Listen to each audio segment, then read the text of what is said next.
Hey, what's going on? I'm Deputy Thomas, and this is Law Enforcement Explains. If this is your first time visiting the channel and you want to learn anything law enforcement related, hit that red subscribe button. Also hit that bell to get notified every time I upload a video. As you can see, I'm not in my normal setting. I'm on my vacation. But when I was laying down, getting ready to go to sleep, I came across this YouTube video, and I just thought it was hilarious. But let's check out the video. They consider themselves full-blown Bernalillo County deputies, but apparently the sheriff doesn't. Those courthouse deputies are now asking for a restraining order against the sheriff over a memo that he sent out in the department saying he's trying to strip them of their powers. Here's News 13's Rebecca Atkins. Well, Dean, this is the memo Sheriff Manny Gonzalez sent out earlier this month, and the deputies at the courthouse feel insulted by it.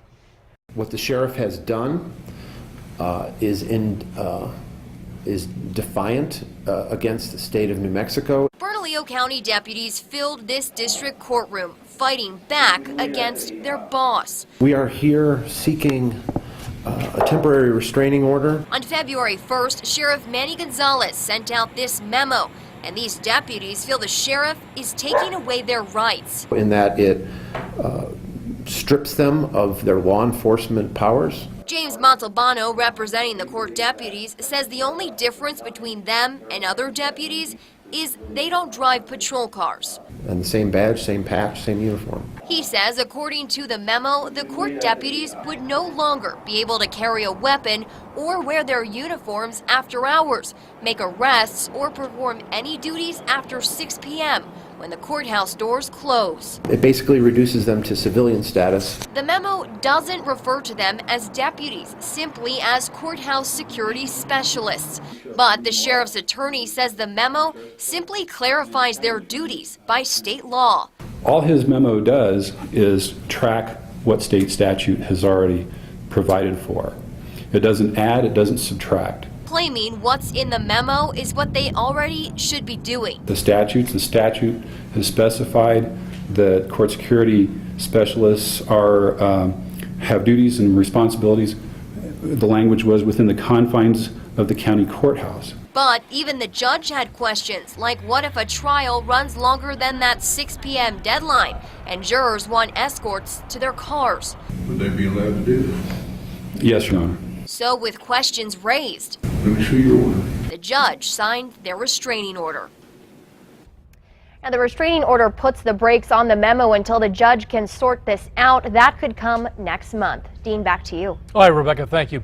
The courthouse deputies argue they are real law enforcement officers who are qualified to do their jobs even off duty or off the courthouse grounds, just like every other deputy in the department. So the way it works for the sheriff department, once you graduate the academy, you can go to 4 spots. You can go to patrol, you can go to custody, you can go to transportation, or you can go to courts. These deputies are court deputies, and for whatever reason, the sheriff felt the need to say that these guys aren't real deputies, in my words, not in his words. And as you've seen in the video, after 6 p.m. or whenever court ends, they don't have any arrest powers, which is funny to me. You know, not to call out anybody from my department, but there's a lot of deputies that think, you know, working custody is the best. You know, they make all type of excuses not to come out to patrol for whatever reason. You know, some of the excuses are, you know, I have a family, or, you know, oh, we make so much money in custody, I want to stay in custody. I'm not too sure if it's the same as the New Mexico deputies, but for my department, if you went to courts, you got off FTO and you did your couple years at your station, and then you decided to go to courts and hang out there, and you can spend the rest of your career in courts. Your whole 30 years you can spend in courts. I think it's funny just how the sheriff thought that these guys aren't real deputies anymore. Let me know what you guys think in the comments. And if you like this video, give me a thumbs up. If you haven't already, consider subscribing, and I'll see you on the next call.